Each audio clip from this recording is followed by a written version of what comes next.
ReganRadio.com.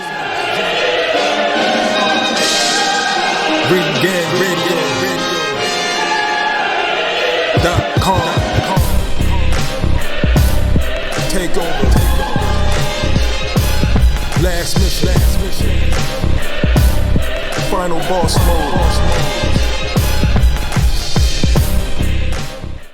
And this we do, yeah. Before we do the previews, yeah, we do. For the undercard, at least, you know, P, do you want to give your opinion on the co-main for that Donaire Gaballo card? I'm so glad that Kujio Kakadudu lost his fucking spot, because I watched that fight, and this was the first time I watched him, and I was like, this is a worse mandatory than Ocampo. Like, this guy's worse than Ocampo. Please don't put this guy in here with Spence. That's a waste of a mandatory and a waste of a fight for a guy that only has like 2-3 fights left at 147. And Crowley beat the crap out of him. I don't know who gave him that 95-94 score though, was Dookie. So you know we gotta be one judge that always gotta never fails. But I'm glad, you know, to Kakadoodoo, no mandatory for you, no soup for you. That's all I got to say. Yeah, Abuka Karov though. I mean, like I said, I saw him live because him and Collazo were the co-main for Better Bees and Bosdick. And I was not impressed by. I thought Collazo was winning that fight, you know, like say, because I was like, yo, like Collazo looks like, and then Collazo did his thing where, you know, he, you know, decided he didn't want to fight anymore, so quote unquote he pulled himself out of the fight, and you know, thinking he's probably gonna get the decision, and he didn't, because that's how he actually became Mando in the first one. That was a mandatory. That was an eliminator. So I was like, yeah, this guy isn't that good. And Crowley just beat the shit out of him. Like, he had his ear bleeding, but surprisingly, it was Crowley that actually did go down in the fight. He got hit with a clean left or whatever that put him down for a little bit. flash knockdown. Flash knockdown. Yeah, it was a flash. Yeah. But outside of that, though, Abubakarov was just getting his ass whooped. Like, he was getting laced with left hands over and over and over. Like a offensive thuggin' version of Caleb Plant. I mean, it's funny because beforehand, I hadn't really seen much of him. I don't think I've really seen all of him. I don't think I saw the Collazo fight. I don't remember watching it, but I seen like him before, like talking. Kakadoodoo was talking about, well, you know, I faced 3 southpaws already, so I'm ready for Spence. And I'm like, this motherfucker talking too much shit. Let me see what he looked like when he fights. And I'm like, yeah, nah. Yeah, he looked mid. Like he was cut. He was looking at his ear was just pouring blood. You know, for like 7-8 rounds. Like, yeah, it was like 7-8 rounds. So it was like yeah, this dude basically got a beating for nothing. Like, you know, and he felt like he didn't understand that his mandatory spot was on the line. You know, it's like you probably, you know, you win, you probably get the Spence fight, you know, as his quote unquote tuna. But hey, I can't feel sorry for him. Like, people don't understand what's on the line. You know, that's what happens, man. Crowley put on the performance of a lifetime. I wouldn't be surprised if Crowley gets, you know, put in maybe for Spence. You know, hey, please no. Oh, please don't. And he's not even in the top. He's not even in the top 15 in the IBF because I checked the rankings last night. So he's nowhere near a mandate spot. I think he will be. But I mean, that's the thing. Like, I look at it like, if you beat the person for his spot, you kind of take his spot in that. In my opinion, up a little bit. You should move up a little bit. But I'm sure he'll move up, but it doesn't always work like that, unfortunately. Yeah, you're not passing Boots or Ortiz in the Yeah. But now number 1 and 2 are vacant now.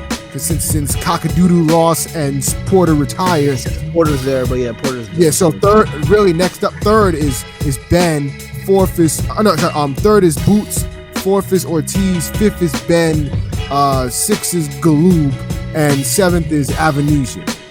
And honestly, I'd be surprised if they actually, like, you know what, I'm gonna make this Spence Boots fight. I'd be completely surprised. I'd be like, okay, somebody has a trick up their sleeve. Why they're making this fight now?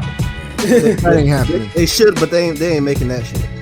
Yeah. They need to. That'd be a fight of the year, everything. Yeah, they need to, but like I said, because Spence is coming off an eye injury, they're gonna put somebody in that place to see where he's at. Like, it's not gonna be anyone that will probably actually beat him. You don't want to tune up. Yeah, he don't want to tune up, but we'll see though. But enough props to Crowley for that. That was an entertaining beatdown. Like I like it.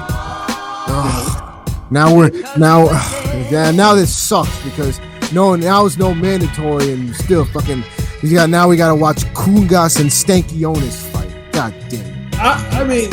I mean, LB, I don't see anything wrong with that fight. Do you?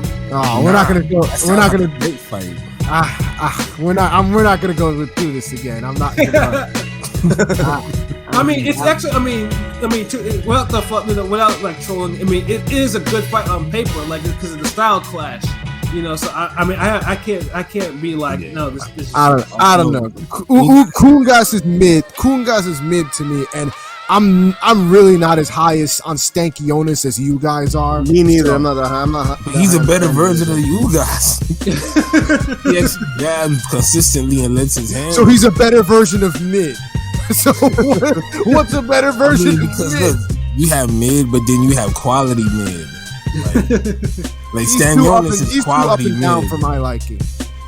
Huh? I think Ugas probably beat Stanky Onis is too up and down for my liking. I've seen him before, and he's been pretty poor sometimes. Yeah, but I mean, the one thing Stanky Onis, hold on, Ugas is the same shit. And I'm not a Ugas fan either. Yeah, one thing about Stanky Onis though, and hopefully when the fight is up, like Stanky Onis will make Ugas fight. He has a type of fighting style that could give Ugas problems and make him fight. So that's the reason why. Yeah, I got fight of the year written on it. I mean, honestly, I think Budiev is a more exciting fight if we're being honest. It's all the same to me. Like, that's all. It's two good fucking fights. Like like either way, I'm not mad at what the WBA is trying to do. I am, but whatever. Budiev is more like reckless. He's more aggressive. It's like Maidana and Matisse. Like that's how I look at both of them. Right. Budiev is more Maidana and what's his name? Stanionis is more Matisse. But both, do the same thing. Right. Either way, I'm not mad at both of those fights if they happen to happen. You know what I'm saying? So especially if we get them in the same year, shit. Right. So Abukakarov, with your loss, you kind of, you opened up welterweight a little bit more. So salute for you for your effort in your bloody ear. So it's all good. And then Brandon Lee, he did his thing in the opener. Like mid, I did not really like that fight. I don't see it in Brandon. Well, let's put it this way: Prograis got rid of Heraldez pretty quickly. Like this dude went 7 with him. I was like, yo, why is he going rounds with this guy? Like Lee was talking about, oh yeah, I can move back in box. No, stop that nonsense. Yeah, the Heraldez was hanging with dude. I was like, wait a minute, like I thought Lee was supposed to be a puncher like that. Why is Heraldez like he was battling dude? I was like, okay, this is new, And Prograis got rid of him early. I don't know. I didn't know what was going on though. But I mean, it took him 7 rounds to actually sit him down. But I was just like, oh, okay, he did that. Good for you. But yeah, no, Lee gets he's sloppy, but he has plenty of power. So I guess you got to keep him at that level. Although he has 20 something fights, 24, something like that. So it might be time for a little bit of more of a step up. Especially if you're going rounds with someone that Prograis kind of got rid of in like 2 rounds or some shit like that. So either way is like as long at least it ended in a fade. So that's what really all counts in the end. Just the young fighter getting himself a fade. And then of course we got Donaire and Gaballo, man. And Donaire, man, like I said, Donaire's left hook, man. Donaire has an all-time great left hook, man. Like it doesn't even matter where it lands, if it's a head or the body shot. If he lands clean, you're out of there. Hold on, wait, real quick. To answer Rusty Taylor question, when is Lee gonna step up? Jesus, the same day Joey Spencer steps up. Facts. Yeah. Facts. We'll have a double-headed. Yeah. And even then, I still think Lee will probably step before Joey Spencer. I know Al does not want, Spencer, because Spencer's at 154. Al knows what happens if he tries to get a Coda fight that motherfucker. Yeah, nah. After his performance last night, I'm good on Brandon Lee. I think I'd rather watch Brandon Lee in The Crow than Brandon Lee in the boxing. Quality. Damn. Man. Yeah, R.I.P. Brandon Lee. Damn. Yeah, that was quality. Like, I was like, damn, that was quality right there. That's quality. Brandon Lee and Rapid Fire, nigga. The fuck. Yeah, I'm saying. Showdown in Little Tokyo. Yeah, I mean, I don't see it with Brandon Lee either, dude. But yeah. Well, at least he's an Asian fighter. He has power. Like he's gonna get into some sort of like fight of the year fade at some point. Like, but they need to move him along already. Like, jeez. Like, yeah, PBC. It's like he's just known for like KOs. PBT, they protect these fighters from their zero for too damn long. Where it's like I'm at the point almost with Tank up feel the same way. Just give these guys challenges, man. Well, look, Top Rank would have had this guy damn at Berlanga's level by now. At least. Well, at least he's at 140 because PBC 140 is still very quality, and they have some dangerous fighters. Now, if they put him in against Matias or 140 Gary Russell, maybe even Barrios, honestly, Barrios should be fighting this dude now instead of Keith Thurman, but that's a whole other argument. Dude has his competition at that weight at his side, so we just have to wait to see, if he gets stepped up in there. But yeah, Donaire though. Donaire, that left hook is vicious, man. Gaballo, I think Gaballo just showed them too much respect in the fight. Like, I think they both respect each other's powers, but Gaballo, I think, was really gave Donaire too much respect, not just of the power, but I think, oh wow, I'm facing Nonito Donaire. Like, he didn't fight with the type of intensity he should have had, and Donaire, like, once Donaire was done fucking around with that, Donaire let loose liver busting left hook that got him out of there. Like, dude went down, and I was thinking to myself, oh, is he gonna get up? He thought about it too. He kind of rose up. I swear you saw a different fight from me because I felt like dude was really pressing Donaire hard. Like, I thought he was doing a pretty good job. Before the knockdown, I was like, what? I didn't see it. I mean, I thought he was just. I felt like Donaire don't clip. He was doing way better than Ubali. Yeah, I thought the rum free got knocked out. I thought he was kind of finding his footing and shit, but obviously that wasn't the case. Yeah, it definitely wasn't this case. Definitely wasn't the case for that one. I mean, to me, I just think like I want him to be a little bit. I mean, I thought they were both too tentative in the beginning, and then after it, I just didn't see the type of intensity. I mean, he quitted himself well. Like it wasn't like he was like in the Rodriguez fight where he was just where he didn't know what he was supposed to do. But I just felt like he could have done a little bit more. That's just my opinion. It's not like I mean, I can see what you guys are saying though. But like I said, I mean, the results still happen. Like Donaire still put him away pretty early. Yeah, but it was a hard early. It wasn't like a Bali, like, that nigga clocked in for after school care, work type shit. Like, yeah. I can help you with that, son. And boom, boom. Like, he went in there. He was like, oh shit, hold on, this nigga trying to knock me out. Yeah, but one thing, Donaire was, frankly, Donaire wasn't even throwing his left hook like that. He was throwing the straight rights, like he was letting the right hands fly. He even said dude took away the left hook, kinda. So that tell you how good Gaballo was fighting. Mm-hmm. But but like I said, they was tentative, but they was throwing hard punches, man. Like. Mm-hmm. I could tell, like, damn, these niggas trying to knock each other out. Like, it was all friendly, but they're like, fuck it. Yeah. Get this fade, old man. Like, I know he's 40 years old. I don't respect my elders. Yeah. Kill it. man, no, but it like I said, it was good. Like I said, Donaire, man, at 39, that dude is still fucking amazing, man. You know, but he was calling for the monster fade after that. You know, he wanted the rematch. I'm just like, yeah, chill, bro. You don't need that. Nah, if he wanted, man. That's the game. yeah, True. It's not like he ain't earned it. Like The game is like the game. with Vargas and Trinidad. Like Vargas was rushed. Like nah, he overachieved to the point where like what else could you have given him? right. Like when you have wins over Wright and Corte, like you gotta, I mean, you kind of set the bar high. You gotta, And Raul Marquez. yeah, exactly. So And Campus.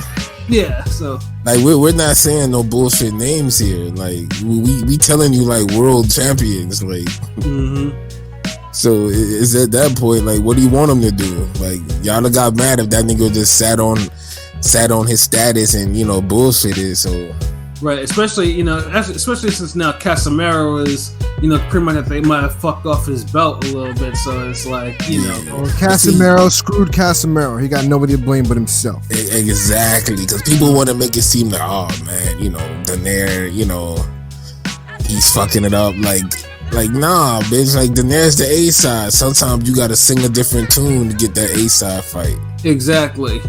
You do your talking in the fucking ring, man. Yeah, so Get the fight first. Get that shit signed, delivered, on point. Y'all had too much fuckery, and that fight was never signed. exactly. And now Casemiro now has to get like a doctor's note to prove to the WBO that he was legit. He had to pull out so he won't get stripped. Yeah, I mean, even though let's be honest, that whole thing soured me a little bit to Donaire and his Karen ass wife.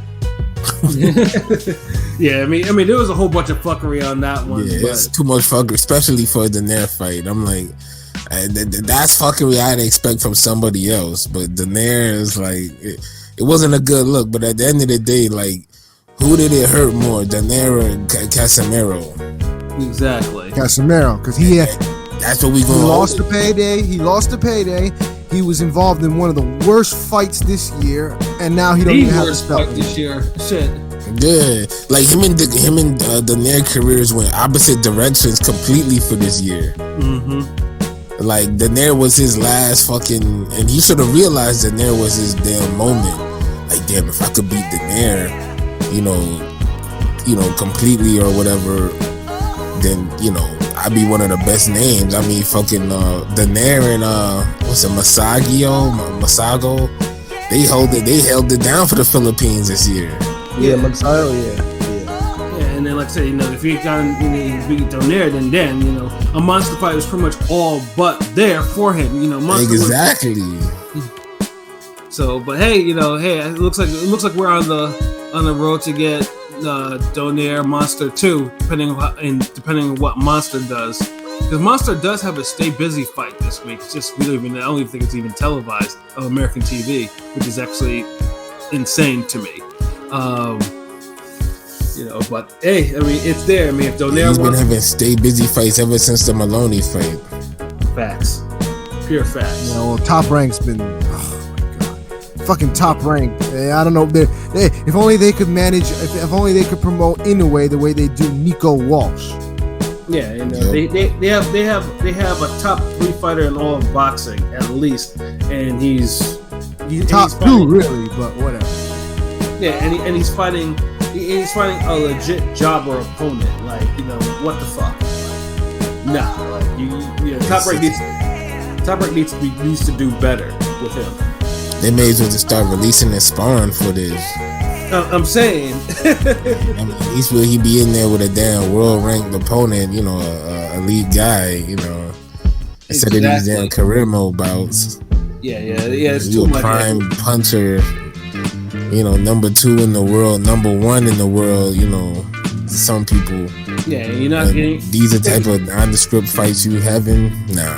Nah, that's not cool at all. Like, yeah, that this was a waste of 2021 for him. Like, 2022, man. We got So, like, as much as I have reservations about He's a middleweight for this year. Yeah, facts. Because 160 was a waste, Monster was a waste. Damn, man, he's like my favorite fighter, and I gotta say he had a career year that was a waste. Like, right. And now I know how Terrence Crawford fans been feeling for like the last 3 years, Pure or fact. 5 years, or every year except this one. And God forbid if the journeyman Monster faces on what it looks like a Tuesday, it upsets him. Then Top Rank is fucked on that one. Yeah.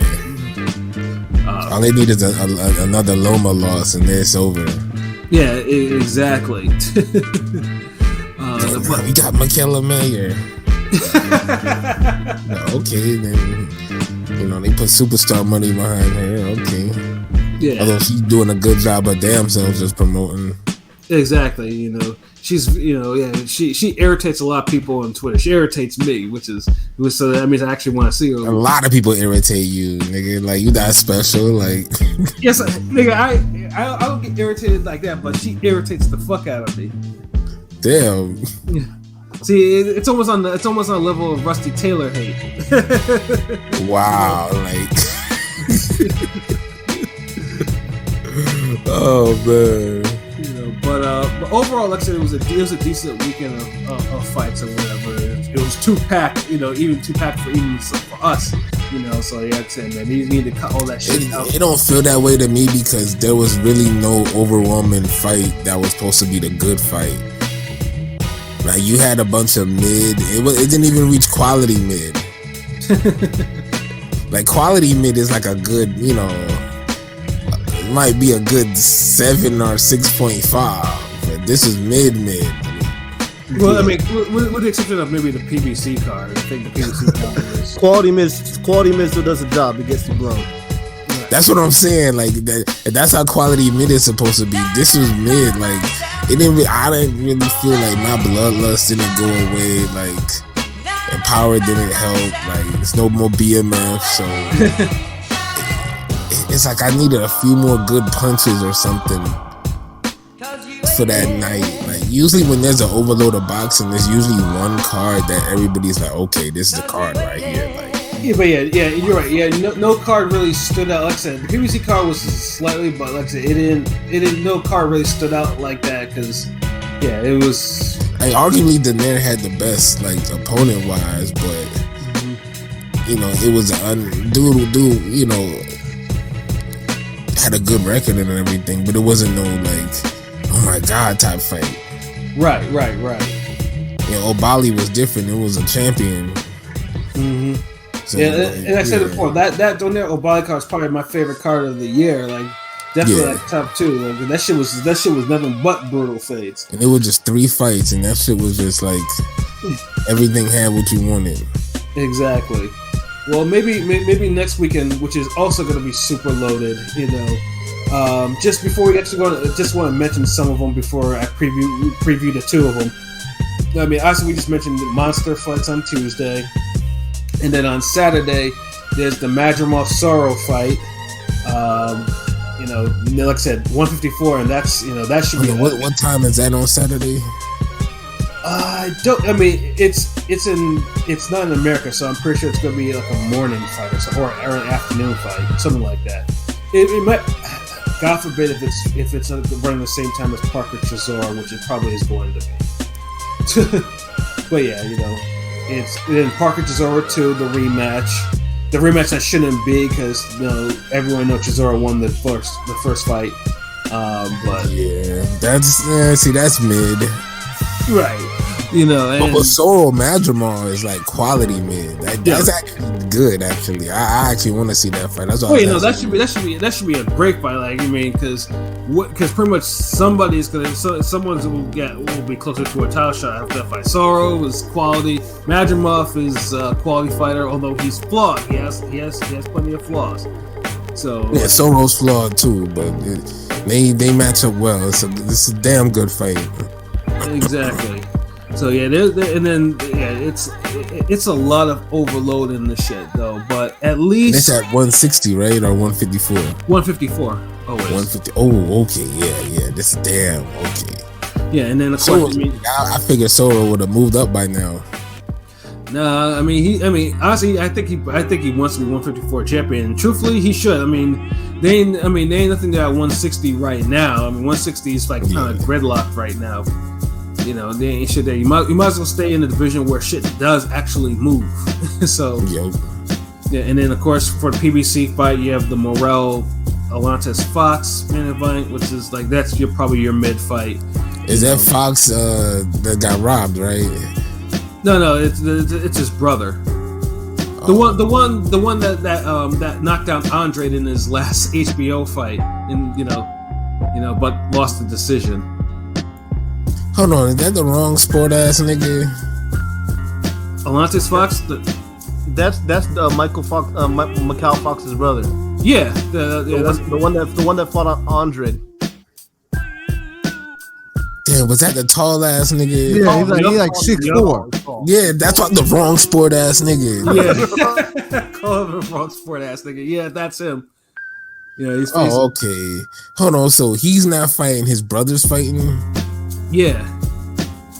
Who the fuck is his brother? No. Michael Fox and Alonte Fox are brothers. Michael Fox was the one that got that horrible robbery that made the WBA have to change. Michael Fox is the one that got the robbery of the year. Yeah, exactly. Is he fighting? No, he's not fighting. So the Andre guy, the dude who fought Andre is fighting? Yes, nigga, Alontes Fox. Oh my god, that's a main event? Yeah. Yeah, this is what I say. PBC on Fox be putting on some wild main events. Why? Alright, we ain't even going into no details on that. No, we definitely not. And then one that's and then after that, and we have on the zone the Ramirez Gonzalez Zerto making his appearance, and that's truthfully it's a decent card, but Ramirez shouldn't be fighting no damn Gonzalez. That's for damn sure. But ain't it some eliminator bullshit or something? Yup. He should have been fighting Bivol, and then I don't even want to mention Bivol's last fight. Ugh. I was gonna say I love how we didn't even mention Bivol that he fought last night. We mentioned everybody but him. Yeah, that dude is just allergic to buzzing. Yeah, exactly. He's spoiling on the vine. He's basically getting the Andre treatment. Pretty much. Yeah, basically. And he has a lesser name than Andre. That's even possible. Yeah, and he has more of a resume too, which is just I don't know crazier. I don't know what's going on with Bivol, but that guy is just he should be fighting Zerto on this card, but Zerto's fighting, hooray. Gonzalez fighting, no, they shouldn't be fighting Gonzalez though, but at least Superbad's gonna be on that card, and then as well you got the Rene Alvarado and not Lamont Roach. I think it's Rashidi Ellis. Somebody, who's he facing again?